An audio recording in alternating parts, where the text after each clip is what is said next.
صباح النور لاح لما حضرنا أبا زهراء.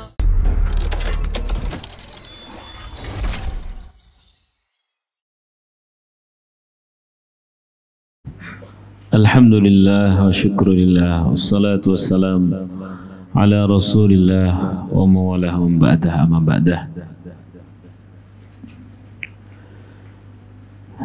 Sebelumnya mari kita membaca surah Fatihah. Ila hadiniyah wa alama nabi salafun as-salihun. Al-Fatihah. A'udzu billahi minasyaitonir rajim. Bismillahirrahmanirrahim. Alhamdulillahi rabbil alamin. Ar-Rahmanir Rahim. Maliki yaumiddin. Iyyaka na'budu wa iyyaka nasta'in. Ihdinas siratal mustaqim. صراط الذين أنعمت عليهم غير المغضوب عليهم ولا الضالين آمين.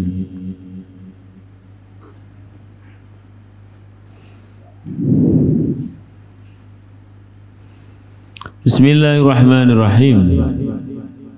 قال المؤلف رحمه الله تعالى ونفعنا به وبعلومه وبأسراره في الدارين آمين.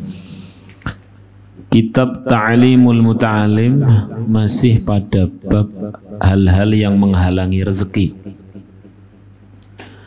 Bismillahirrahmanirrahim. Wa isra'ul khuruji, dan termasuk hal-hal yang bisa menghalangi rezeki, menjadikan rezeki sempit adalah segera keluar minal masjidi, dari masjid, ba'da sholatil fajri, setelah sholat subuh. Jadi setelah sholat subuh langsung pulang gitu. Istilahnya dalam bahasa Inggris the launching. Salam langsung pelencing. Nah, idealnya kita ini kalau subuhan tidak usah tergesa-gesa pulang, santai dulu lah. Baca-baca istighfar, baca-baca sholawat gitu ya. Dan masih subuh usahakan tidak usah bawa HP kecuali memang diperlukan, karena nanti jadinya pada subuh tidak baca Quran, browsing, tidak lagi status, lagi subuhan bareng malaikat nih. Aneh-aneh sampean. Ya, termasuk perkara yang menghalangi rezeki adalah tergesa-gesa keluar masjid selesai sholat subuh. Wah, berarti saya aman Pak Ustadz. Loh kenapa? Kan saya tidak subuhan di masjid. Oh iya. Loh, parah mana malah. Loh saya lebih aman. Kenapa? Tidak subuhan. Oh, tutup pisan. Begitu ya. Termasuk perkara yang jelas sekali menghalang-halangi rezeki, mempersulit rezeki. Dan Anda sudah tahu apa perbedaan antara rezeki dengan apa kemarin? Ampas rezeki. Kalau ampas rezeki boleh kau dapatkan, tidak subuhan sekalipun boleh kau dapatkan. Ampas rezeki. Masih ingat ampas rezeki itu apa? Rezeki yang ia tercerabut dari intinya. Nah, yang ia tercerabut dari intinya. Adanya rezeki adalah sarana untuk ibadah. Kenapa? Karena inti hidup di dunia kita adalah untuk ibadah. Sehingga kalau rezeki dia tercerabut dari nuansa ibadah, apakah pada saat mendapatkannya, saat prosesnya, saat mengalokasikannya, dia tidak ada nilai ibadah, berarti dia tercerabut dari ibadah. Nggak ada sholatnya, nggak ada sedekahnya, dia tercerabut dari inti. Kalau sesuatu tercerabut dari inti namanya ampas. Kita pas makan sate itu namanya inti makanan, terus diproses kan sama perut ya, diambil bagian. Kalau sate paling banyak mengandung apa? Nah, protein ya, protein. Terus kemudian setelah diuglek gludak itu di perut, habis itu ampas keluar. Ampasnya apa? Masuk main ngomong tai kan ojo teh. Anda boleh punya itu ampas besar banyak 1 drum, tapi menggo ngopo ampas itu? Dia jadi penyakit. Kalau itu ampas secara zahir kasat mata, kita bisa tahu bahwa penyakitnya itu yus bau lah dan sebagainya. Tapi kalau penyakit-penyakit yang ruhani itu penyakit akhlak, penyakit sulit dapat hidayah dan sebagainya. Maka orang yang nyarinya ampas rezeki dikasihkan buat makan anak istrinya, ya wajar anak ora gelem ngaji, wajar bojone rewel, anak rewel biasa, bojo rewel gitu masya Allah. Kenapa? Dikasih makan bukan inti rezeki tapi ampas rezeki. Maka mas, adanya rezeki itu proses A sampai Z-nya harus bernuansa ibadah. Karena untuk itulah kita dilahirkan. Intinya itu tercerabut inti, maka menjadi apa tadi? Ampas. Ya, sallallahu alaihi Nabi Muhammad. Baik, lanjutkan. Jadi penghalang rezeki berikutnya adalah apa? Tergesa-gesa keluar dari masjid seusai sholat subuh. Ya, mas ini dipegang benar-benar, berarti mulai besok kalau habis subuhan di masjid nggak usah tergesa-gesa pulang. Kalau buat ngantuk-ngantuk gitu mending lah serapopo lah. Usahakan makan nyari masjid yang ada ngajinya. Kalau nggak ada ngajinya, sama ngaji sendiri. Atau nyari wis lah, mumpung masih muda mas, mau ngapain sih? Subuh, apa sudah mau dikejar ada orang transfer subuh gitu 1M, kan orang percaya aku. Nggak usah tergesa-gesa, ngopo coba, ba'da subuh. Kalau pulang ke kamar paling-paling apa? Tidur. Dan tidur di waktu subuh kemarin sudah jelas-jelas itu perkara yang paling jelas apa? Menghalangi rezeki. Itu dipegang benar-benar mas. Nggak usah wiridan sing aneh-aneh. Wiridan sing paling gampang, pokoknya ba'da subuh itu usahakan tidak tidur, usahakan untuk melakukan hal yang baik-baik. Pak Ustadz, kalau saya baca Quran selalu ngantuk. Ketok iya aku yang delok ngono. Terus gimana caranya? Ya cari aktivitas. Maka saya sarankan untuk yang ngaji pagi, besok biasanya pagi yang di Taufik itu, kalau muda-muda jangan anteng lah. Jangan anteng. Pas ada pembagian snack, pas ada pembagian makan, gerak. Mas, gerak mas. Wiridannya orang yang sepuh itu pakai tasbih. Wiridannya orang sepuh itu pakai lisan, pakai subhanallah, tasbih dan sebagainya sambil anteng, sambil dengerin ngajian. Ente yang muda-muda sambil gerak, nuangin air, gitu ya, neta sandal, gitu ya. Tapi saya anaknya orang besar, anak besar, anak kecil, orang besar malah tidak diet barang. Nggak usah gengsi. Oh, gengsi masya Allah, ini namanya Sayyidina Umar radhiyallahu an. Sayyidina Umar radhiyallahu an. Pernah suatu ketika beliau membawa geribo. Geribo itu ember besar yang terbuat dari kulit kambing. Ya. Dari kambing masih utuh itu sini bagi tali otomatis kan bisa buat wadah air. Terus beliau bawa. Padahal saat itu beliau sudah menjadi khalifah. Ya, saat itu sudah menjadi khalifah atau Amirul Mukminin. Ditanya sama seseorang beliau pagi itu riwayat ya Amirul Mukminin, hei Amirul Mukminin, min ila aina anta, kau mau kemana kok membawa ember seperti itu? Tanya, diam aja beliau, diam. Terus karena didedes beliau menjawab, aku tidak butuh air ini, aku tidak butuh ember ini. Yang aku butuhkan, aku sedang menghancurkan hawa nafsu kesombonganku yang biasa dihormati oleh raja-raja Romawi, raja-raja Persia. Biar habis bahwa aku adalah hanya hamba Allah. Kelas khalifah saja nggak gengsi. Ente jomblo, jomblo pret gengsinan. Nyekel sapu kok gengsi, ojo gengsi. Apalagi itu di masjid, jangan gengsi mas.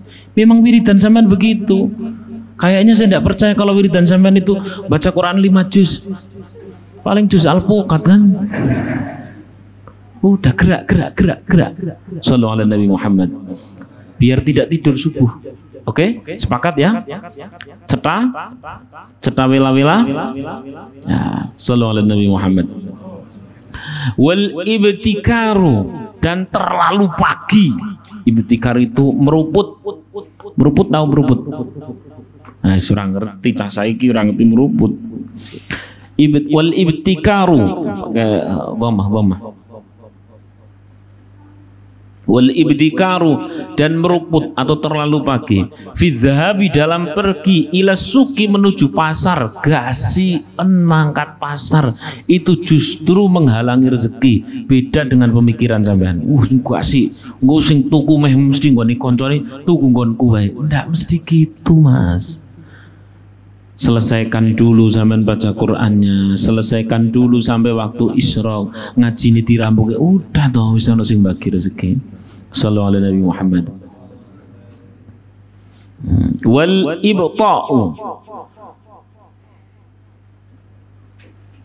Wal ibta'u dan terlalu lama atau lambat firruju'i pada saat pulang minhu dari pasar. Nah ini yang ideal tuh gini Mas, nek mangkat pasar ojo gasien bali sing gasi sedang entek bali urung tak ya wis salat bali gitu aja. Wah ini Pak Ustadz kok rada aneh-aneh. Iya rada sesat sidik, sesat dalam urusan pencarian ekonomi, tapi itu justru nanti saya akan menemukan keberkahan di situ. Anda akan menemukan keberkahan, kebaikan di situ itu. Nah, ini yang saya baca teks dari para ulama yang sudah tajribah, sudah menjadi eksperimen untuk menghasilkan inti rezeki loh ya. Kalau untuk menghasilkan ampas rezeki sih rasa sholat terus golek duit nganti ngerti mati. Ya Allah, naudzubillahi min. Ini penting. Wal ibta'u fi ruju'i minhu. Jangan kebalik bagian Jumatan model kok ngene iki. Jumatan mangkate telat balike gasi. Aduh, ming pasar mangkate gasi balike enggak jamin banyak rezeki itu Mas. Ini benar-benar penting. Benar-benar ya, yang dimaksud pasar sih monggo jenengan beda-beda kali ya. Sallallahu alaihi Nabi Muhammad. Wa syira'u kusairatil khubzi minal fuqara as-su'ali, dan membeli, nek di sini sih roti, tapi tidak harus roti, membeli apa ya, roti ya, memberi remuan roti lah ya, remuan roti dari, nah di sini disebutkan adalah para pengemis. Maksud saya begini Mas, nek ono wong sing mesake kok ngono kuwi, jenengan jangan bener-bener transaksional. Ya dibeli tapi dilebihin gitu. Misal di perempatan jalan, itu ada orang jualan koran, berapa biasanya? Iya ojo pelit-pelit banget lah, 2.000 kasihnya sampean berapa? 5.000 gitu. Jangan terlalu transaksional, apalagi tergesa-gesa. Mas susu cepet gitu lah. Zaman pakai mobil kan kon langsung batin iki wong nganggo mobil tapi kere tenan gitu. Ayolah Mas, harus memiliki kasih sayang terutama pada orang-orang kecil. Ngasih parkir juga jangan terlalu sedikit, lebihin. Ya semampu sampean, tapi membuat surprise gitulah kurang lebih. Sallallahu alaihi Nabi Muhammad. Baik, lanjut. Wa du'a'u syarri 'alal waladi. Ya, wa du'a'u syarri 'alal waladi ini penting banget. Ini yang terakhir penting. Wa du'a'u syarri, mendoakan buruk 'alal waladi, kepada anak. Kepada siapa? Anak. Apa bisa Pak Ustaz? Kita ini mendoakan buruk pada anak. Gayane sama durung duwe anak.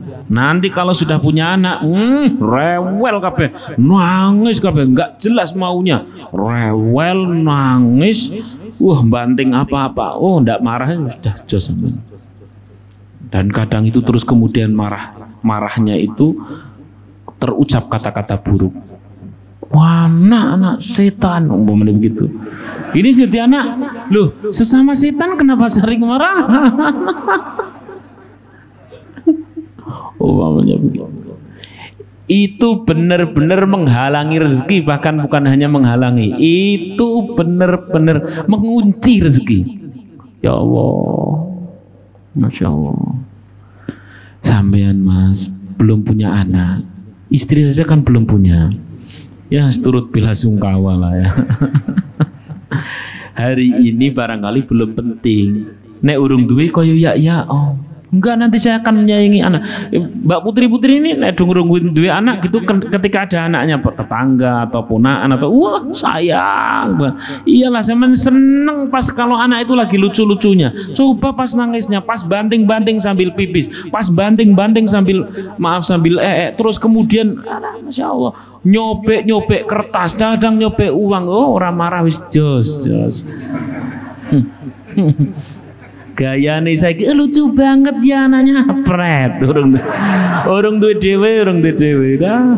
Nanti kalau sudah punya sendiri awalnya main jewer terus jajalan darah percaya gaya Masya Allah. Saya itu suka Pak Ustadz kalau sama anak-anak kecil dia udah goni dewe jajan goni dewe orang mesti jeweri terus anak ngegas. Nah, tanya sama pengantin-pengantin baru yang hari ini punya anak 1, punya anak 2, udah mulai merasakan jam 2 malam bangun. Jam 2 malam bangun, padahal jenengan capek siang kerja dan sebagainya. Jam 2 bangun. Padahal sebelum subuh kadang sudah beraktivitas dan sebagainya. Iki nek meripat sing siji nggawa sindoro sing nggawa sumbing. Anak nangis keras luar biasa. Ya Allah. Hebat Mas kalau sama ndak marah. Hebat. Enggak Pak Ustadz, itu bagi saya nanti menjadi alarm kalau saya sholat tahajud.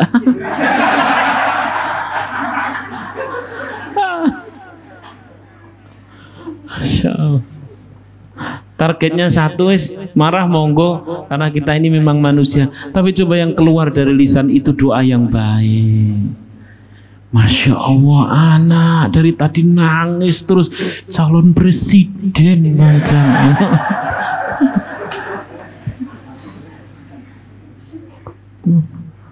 Ya Allah, nangis kok ba'da isya sampai jam 2 malam. Masya Allah, ini lagi latihan hafalan Quran ya. Tapi kalau jengkel. Maksud saya begini Mas, tidak bisa kita tidak marah. Asli wis. Saya dulu itu pas masih minal jumlah ini wal jumlat kayak sampai dulu koyo ya oh wah nanti saya akan sayang kepada anak, tidak pernah akan marah. Saya kalau ngelihat orang tua lagi marah sama anak itu kan ngono ya karo anak. Barang aku duwe anak dhewe ya bodoh. Maka yang diminta cuma 1, marah-marah tapi lisannya yang baik. Lisannya doanya yang baik itu. Ini pasti yang punya anak-anak kecil yang kemarin baru mendengar kayak gini nangis tenan. Iya, aku ingin meni. Wah, anak-anak opo, lah bapak opo terusan. Pemana ibu opo mana? Ya Allah. Gitu. Ini penting ini penting. Ini yang masih jomblo-jomblo itu juga harus diiling-iling. Diingat-ingat. Bentar lagi akan diamanai seorang anak dan insya Allah kok jenengan berdoa ya Allah jadikan anakku tidak menangis. Ora iso. Ganti sama boneka. Guys, gak bisa, anak nangis. Ngantuk yo nangis, mau yo nangis, lapar yo nangis, jengkel yo nangis, terus nangis seperti itu. Masya Allah. Tapi satu yang diminta oleh kitab ini adalah ucapkan doa-doa yang baik saat kau marah sekalipun. Ya Allah, sallallahu alaihi Nabi Muhammad. Bon, ini harus diingat-ingat. Jangan sampai sembarang berkata, wah apalagi pakai bahasa Jawa sing wah keras-keras. Wah, saya nggak bisa ngulang itu. Ya Allah. Lanjut.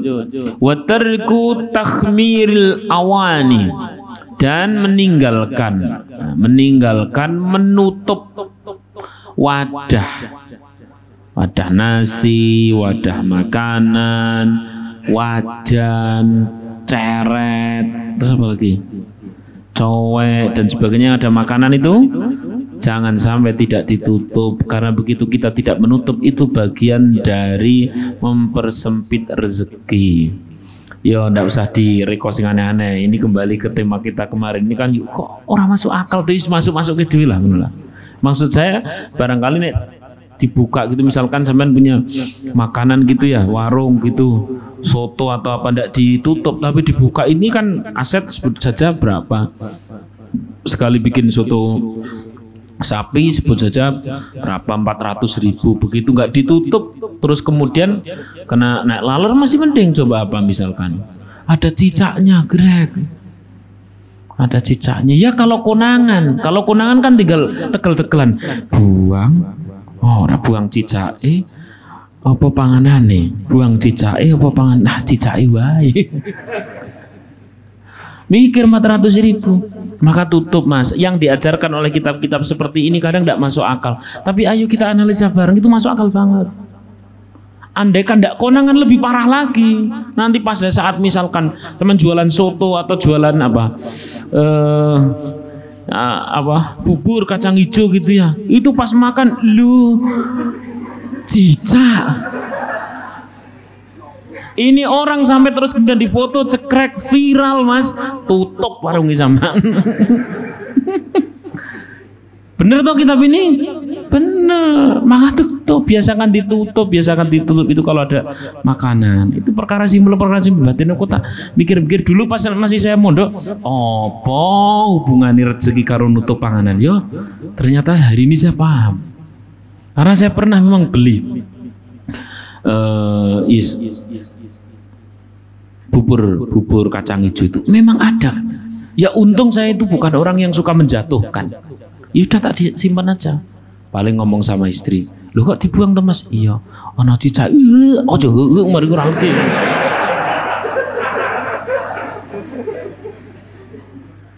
Loh ini terus kemudian ketemu sama ibu-ibu sing nek orang ngrasani meriang.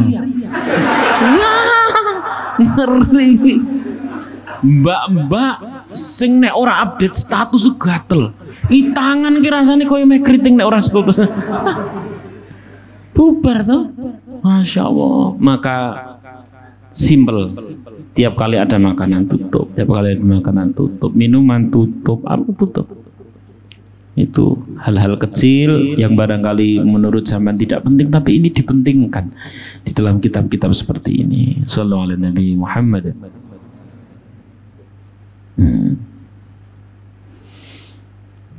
Sudah selesai. Ini kita akan lanjutkan besok lagi. Kita masuk di pembahasan kitab Unwanul Hikam. Al-Fatihah. A'udzu billahi minasyaitonir rajim. Bismillahirrahmanirrahim. Alhamdulillahirabbil alamin arrahmanir rahim maliki yaumiddin. Iyyaka na'budu wa iyyaka nasta'in. Ihdinas siratal mustaqim. Shiratal ladzina an'amta 'alaihim ghairil maghdubi 'alaihim waladdallin. Amin. Kalam yang keberapa? Kedua atau tiga?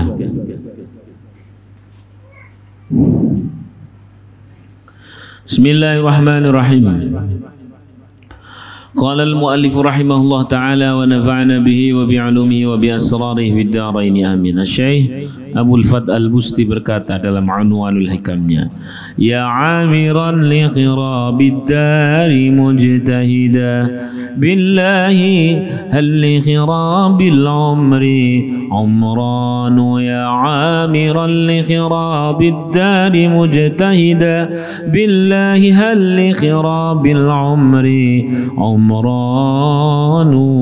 Wahai orang, ya 'amiran, wahai orang yang bersungguh-sungguh, li khirabid dari, membangun dunia, wahai orang yang sungguh-sungguh membangun dunia, ya, kerajaan dunia, bisnis duniawi, ya, mujtahidah dengan sangat-sangat sungguh-sungguh.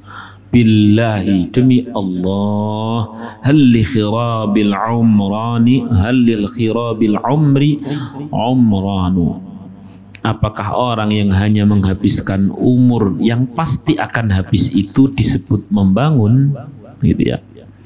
Wahai orang yang bersungguh-sungguh membangun dunia yang pasti hancur, demi Allah, apakah orang yang menghabiskan umur untuk yang pasti hancur itu disebut membangun?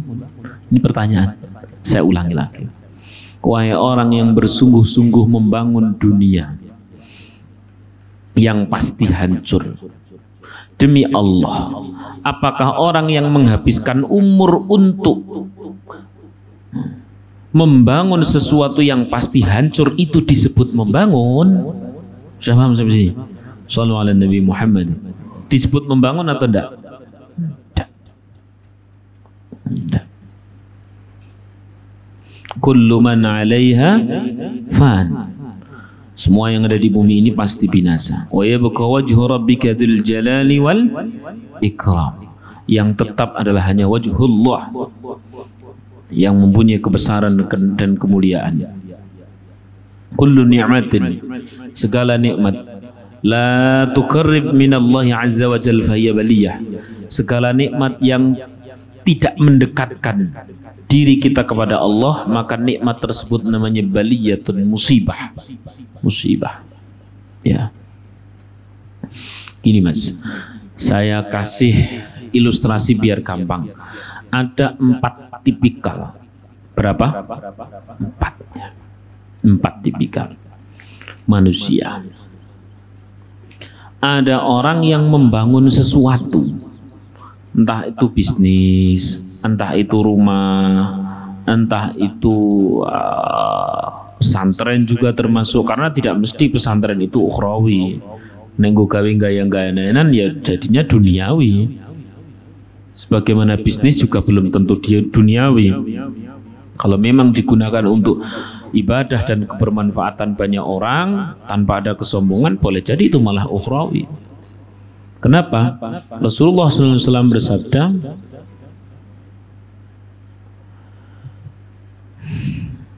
kam min amalin yatasawwaru bi surati dunya fa huwa min amalil akhirah. Banyak sekali amal-amal atau perilaku-perilaku yang kayaknya, wajahnya, zahirnya itu mirip-mirip perkara akhirah, fa huwa min amalid dunya, tapi ternyata itu amal dunia. Kenapa? Bisu'in niat. Niatnya kacau. Dia bukan untuk menjunjung Islam, tapi menunggangi Islam. Dia bukan untuk menjunjung sosial, tapi menunggangi kepentingan sosial. Tipis banget, tipis. Dia bukan menjunjung umat, tapi apa? Menunggangi kepentingan umat. Dan ini tipis banget Mas. Istighfar kalau sampean lagi mendapatkan sebuah amanah. Jangan-jangan bukan menjunjung, tapi sedang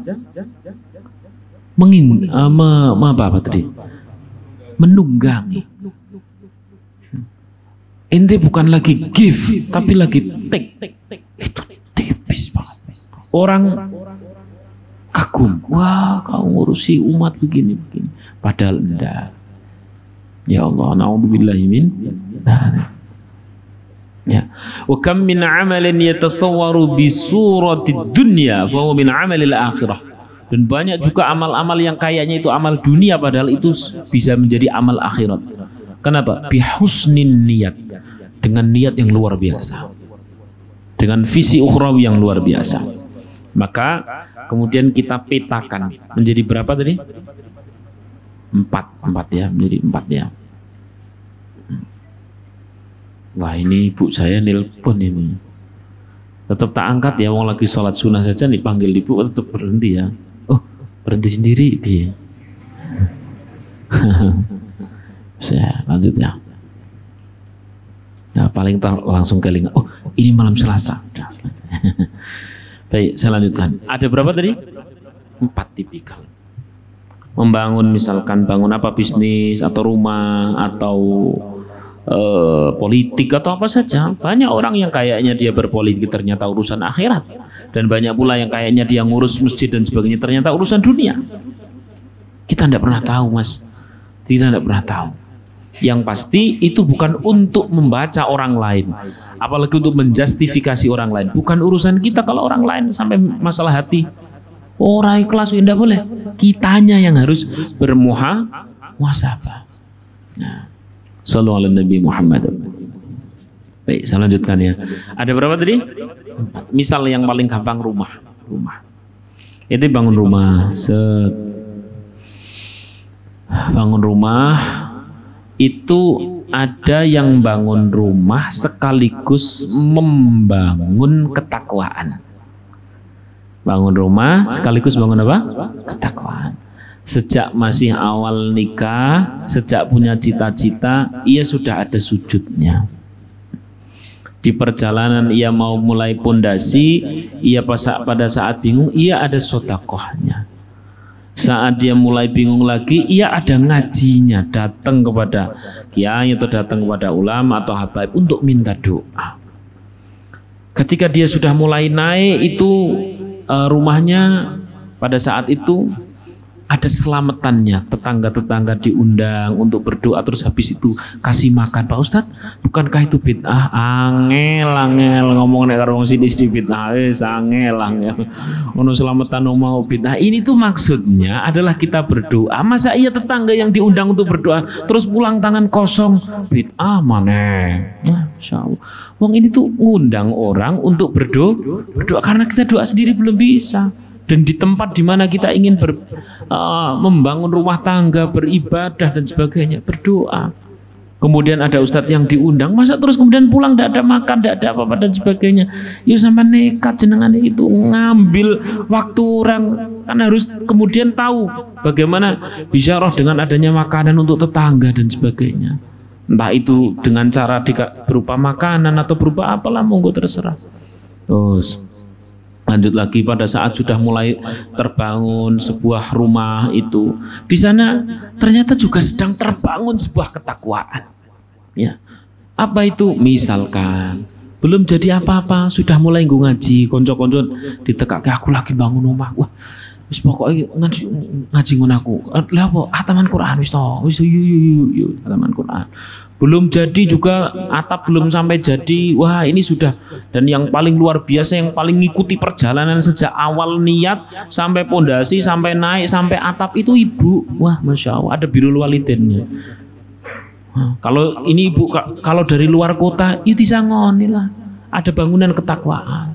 Malam terus berdoa, Rabbi anzilni munzalam mubarakan wa anta khairul munzilin. Ya Allah, berikan aku tempat yang berkah. Sesungguhnya Engkau yang maha menempatkan kebaikan siapa di mana. Terus ini sampai menjadi sebuah rumah. Mas, Mbak, orang ini namanya orang bangun dunia sekaligus bangun akhirat. Ya, sallallahu alaihi Nabi Muhammad. Tadi saya katakan ada berapa? 4. Berarti kalau kita tafsil atau kita perinci, ada orang yang bangun dunia sekaligus bangun akhirat. Ini namanya sukses dunia, sukses akhirat. Bisa paham sampai sini? Ada yang cuman bangun salah satunya toh. Misalkan dia bangun rumah tapi ndak ada sholatnya, ndak ada sodakohnya, ya dadi tetep. Sepokok toko pasrah ke developer gitu aja, surah usah ndonga, rasa apa dan sebagainya. Ya, kudune kan ya tetep ditekoni, ditungoni. Kalau tidak di tempat itu ya minimal dari luar lah. Pada saat bayar dan sebagainya ada doanya, ada bangunan-bangunan ketakwaan yang itu imaterial, tidak nampak. Yang nampak cuman seperti orang bangun rumah. Maka kalau orang ini dia terbangun sebuah rumah, ya sudah, hanya rumah dunia saja, tidak ada bangunan ketakwaan. Sallallahu alaihi Nabi Muhammad. Paham ya sampai sini ya? Paham? Rumah itu jadi. Tapi pada saat di akhirat ya tidak ada produksi amal soleh dari adanya rumah itu. Tidak ada bangunan amal soleh dari adanya rumah itu. Harusnya kan setiap perjalanan rezeki, perjalanan membangun karir, membangun apa, sekaligus membangun ketakwaan. Antara kita yang 3 tahun yang lalu dengan sekarang beda. Sebagaimana berbedanya bentuk bangunan fisik, berbeda pula bentuk bangunan rohani kita. Sallallahu alaihi Nabi Muhammad. Jangan sama. Pada saat sampean belum punya rumah, sama sekarang sudah punya rumah. Dulu pas bangun, kalau rohani sama jasmaninya sama-sama dibangun, itu sama-sama maju. Rumah terbangun, rumah surga pun sedang terbangun. Jangan sampai kita cuma bangun yang di dunia ini toh. Karena disindir ya amiran li khirabid dari mujtahida billahi li khirabil umri umran, wahai orang yang bersungguh-sungguh membangun dunia yang pasti hancur. Itu rumah kan pasti hancur. Ya. Itu wallah, apakah yang membangun perkara yang pasti hancur itu disebut membangun? Kan tidak disebut membangun. Yang disebut membangun adalah ruhani membangun rumah tadi itu. Antara 3 tahun yang lalu misalkan sampean bikin rumah 2 tahun gitu ya, antara pembangunan dari awal sampai akhir juga di sana terbangun ketakwaan, ada kesolehan yang berbeda dengan 2 tahun yang lalu. Maka Anda sedang bukan hanya membangun dunia yang pasti hancur, tapi sedang membangun akhirat yang langgeng. Walal akhiratu khairun wa abqa. Ya, sallallahu alaihi Nabi Muhammad. Sekarang mulai paham ya. Itu kalau rumah mas, nek sampai jadi wong sukses banget barangkali itu pabrik yang karyawannya berapa? Ratusan atau ribuan. Perjalanannya itu harus menjadi perjalanan takwa. Bangunannya juga harus ada bangunan takwa. Nah, ini sudah ada berapa berarti? 2. Ada yang dia membangun fisik tok, ada yang membangun sesuatu yang non fisik. Yang non fisik inilah yang abadi. Ada dalam karakter kita, ada produksi-produksi amal soleh, ada bangunan-bangunan ketakwaan seberjalannya bangunan fisik ini. Kalau itu pabrik, bisnis, karir ya karir. Kalau itu rumah, yang paling kecil rumah. Kalau itu pondok ya pondok. Kemudian yang nomor 3 sama yang nomor 4 tinggal diwalik.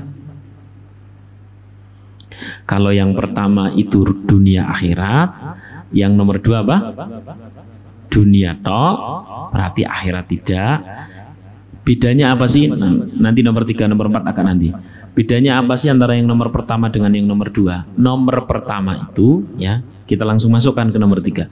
Yang nomor pertama itu andaikan ada orang membangun rumah atau bisnis atau karir atau apapun itulah, pokoknya bangunan-bangunan fisik belum jadi kok mati, saya tanya, di mata Allah sudah jadi atau belum? Saya tanya, di mata Allah sudah jadi atau belum? Jadi, mati dalam kondisi takwa. Wala tamutunna illa wa antum. Berarti ini mati dalam kondisi muslim, mati dalam kondisi takwa. Di dunianya masih baru pondasi atau masih baru naik, tapi pada saat perjalanannya sudah banyak amal soleh, terus kemudian diambil oleh Allah Subhanahu Wa Taala. Di sananya sudah jadi karena dia bangun ketakwaan. Paham ya? Ini menjadi nomor 3. Berarti dia orang tidak sukses di dunia, tapi sukses di akhirat. Yang nomor 4 sampean wis ngerti dewi lah, karena digawe dewi. Tinggal dibikin sendiri. Yes. Ada sing masih celingak-celinguk. Aku belum pahami apa ya. Aku takon koncone.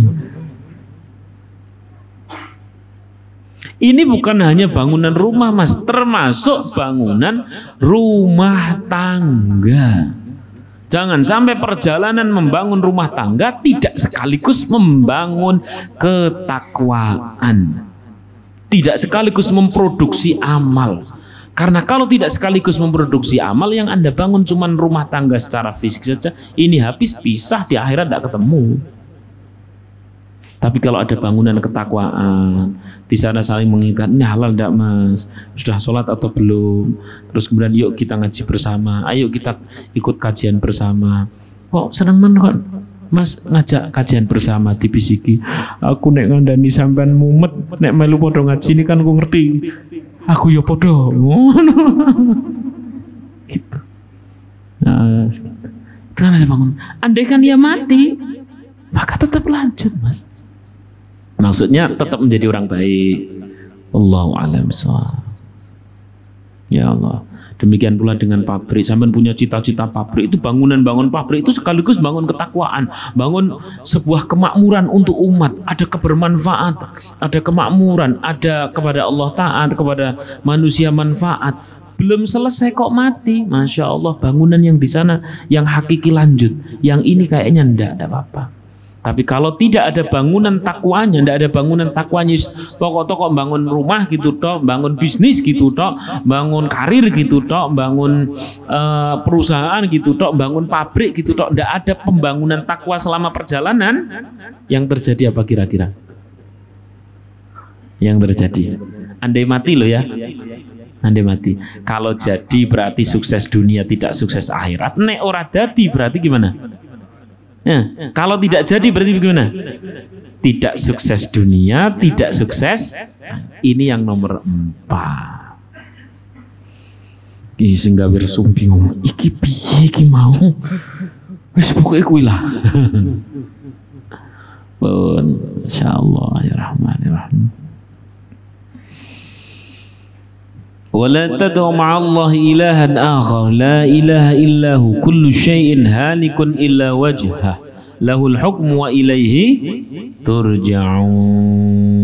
Masya Allah. Jadi begitu ya Mas Mbak rahimakumullah. Nah, tergantung sekarang sampean bangun apa. Kalau cuman bangunan itu tidak ada bangunan takwanya, berarti Anda tidak sedang disebut membangun. Ya amiran li khirabid dari mujtahida, wahai orang yang bersungguh-sungguh membangun dunia yang pasti akan hancur. Billahi hal li khirabil umri umranun, demi Allah, apakah orang yang menghabiskan umur untuk membangun sesuatu yang pasti hancur itu disebut membangun? Maka tidak disebut membangun. Kalau cuman perkara fisik enggak bangun apa-apa. Begitu dia mati, katakan itu rumah, enggak dibawa pulang. Enggak dibawa pulang. Tidak dibawa sampai ke akhirat. Tapi kalau kemudian ini rumah ini sudah menjadi rumah yang ada ibadahnya, bahkan ada sedekahnya, boleh jadi ini ngikut.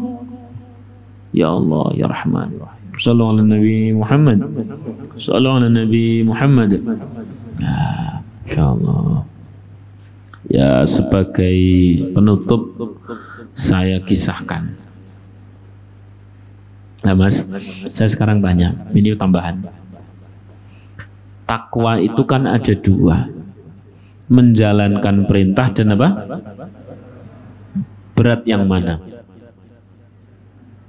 Berat yang mana? Menjauhi larangan. Iya, setahu ngaji mesti ngerti. Berat yang mana?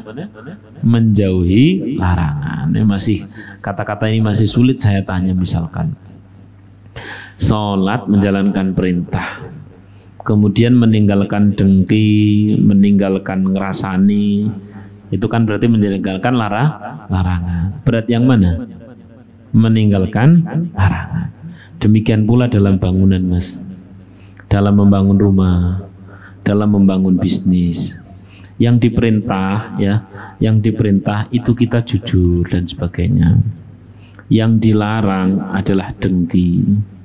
Pada saat misalkan sampai melanjutkan bisnis orang tua, Masya Allah Mas, ndak iri, ndak dengki sama sedulur sendiri, wis hebat. Ketok ya aku sing paling oke nyambut gawe, sedulurku entuk gede.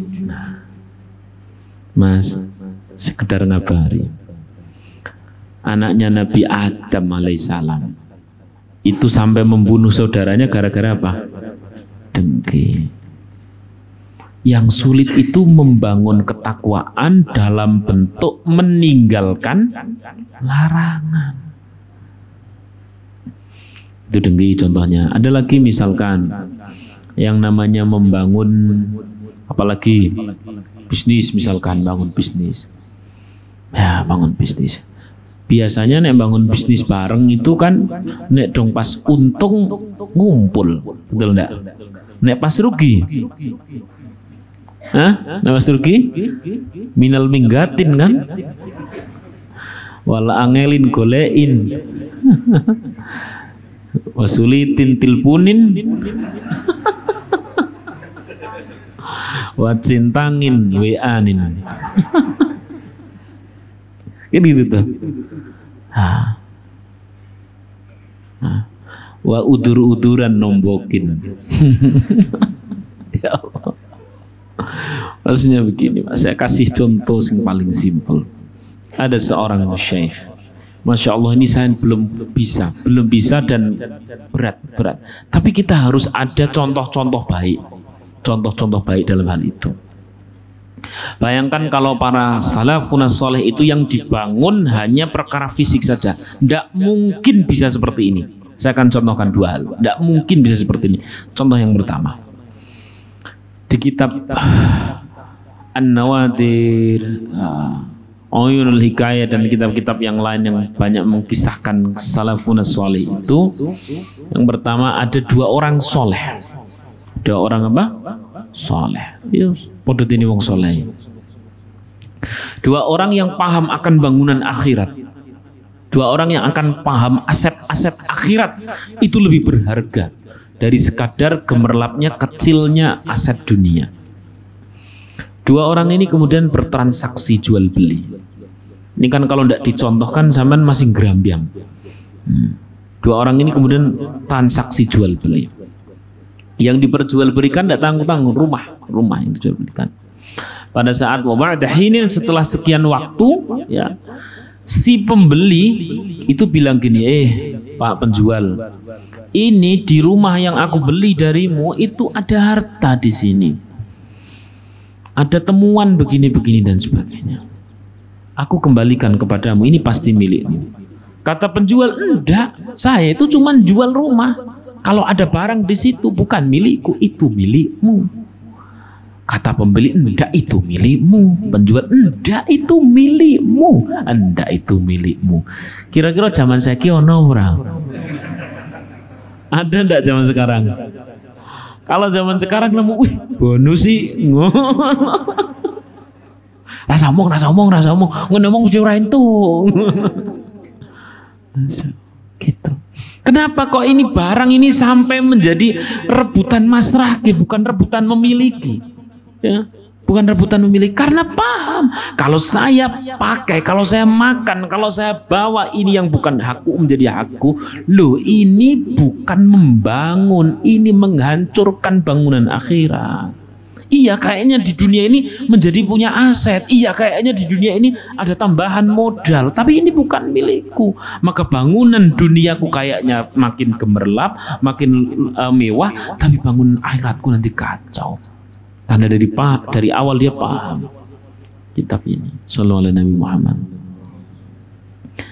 Ketoi sampean mampu lah ngono. Tapi nek rumah ya ora mampu Pak Ustaz. Pokoke saiki cerita di sini. Satu ketika misalkan sampean jualan apa begitu kelebihan, dia kan tidak menutup kinan kapling gitu, ternyata tambah apa?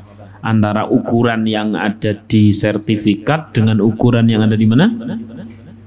Real, wah bonusnya 5 meter. 50 meter persegi mana? Wah, iki iso Gusti Allah iki. Ngono terus ini mungkin doa aku nanti malam ini, Mas. Ya orang ngono, Mas. Masyaallah. Maka salafun saleh kenapa bisa mengamalkan hal ini? Dia tidak pernah akan untuk memewahkan harta dunia sampai menghancurkan harta akhirat, tidak mau. Kenapa? Karena dia paham yang di akhirat itu yang lama, yang di akhirat itu yang abadi, yang di dunia ini kullu man 'alaiha fan. Wah, ketoke ngaji kok ngene iki jane berat atau ringan toh? Berat atau ringan? Jawab toh, berat atau ringan? Berat atau ringan? Ringan dibahas. Sing berat apa nih? Tapi penting, praktek itu berat. Setidaknya nanti kita memohon kepada Allah yang Maha Kuat untuk kita mampu. Sallallahu alaihi Nabi Muhammad. Kisah yang nomor 2. Salafun saleh dalam urusan harta. Ya Allah, saya itu seneng baca seperti ini. Minimal buat menertawakan diri sendirilah. Minimal buat. Lalu kemudian tertawa sambil nangis, ya Allah, kok aku adon men karo contoh-contohku. Contoh-contoh kita kan salafun saleh, para nabi, terus para sahabat dan sebagainya dalam hal akhlak, perilakunya kepada dunia, sikapnya kepada dunia. Contoh-contoh kita. Ya Allah. Ada seorang syekh. Beliau itu biasa menjadi imam, biasa dan sebagainya sebagai seorang ulama. Beliau itu jualannya adalah madu. Beliau ambil madu itu dari corong kene ya berarti petani-petani madu yang ada di gunung pegunungan, di pelosok-pelosok begitu diambil. Kulaknya dari sana. Satu hari beliau kulakan agak banyak. Kulak surat banyak dikumpulkan, dikepul di rumahnya, cash bayarnya. Saat sampai rumah, alhamdulillah. Qadarullah, atas izin Allah, hari esok itu regulasi madu itu naik 7 kali lipat, bahkan 9 kali lipat. Ini kira-kira sing menjadi petani-petani madu nyesel apa nyesek? Wah, jane didol sesuk yo, didol sesuk. Wis kadung didol sesuk. Zaman kalau menjadi petani-petani yang kadung jual kepada ini Syekh, sebut saja zaman jual, sebut saja berapa misalkan 1 juta gitu ya per sekiannya itu 1 juta. Lah besok pagi harganya sudah 9 juta. Kira-kira merem turu dah? Orang merem turu. Ah, jane dinone baleni wi lah. Dino kon baleni. Ojo saiki jane bayar sesuk. Karena ini petani-petani ini dalam bahasa Inggris the grundels wa the gonduks datang kepada saya berbondong-bondong, ya Syekh, engkau ini kan orang soleh, orang alim, kemarin engkau beli madu dari kami ini harganya sekian, hari ini harganya sudah 9 kali lipat. Ya Syekh, mbok jenengan kan orang soleh, pahamlah, mbok berapa gitu, berapa persen. Syekh tadi, Allah, nek sampean dadi Syekh tadi, ya urusanmu tuh yo. Mikir ngene iki jenenge rezeki wong soleh. Oh, tambah.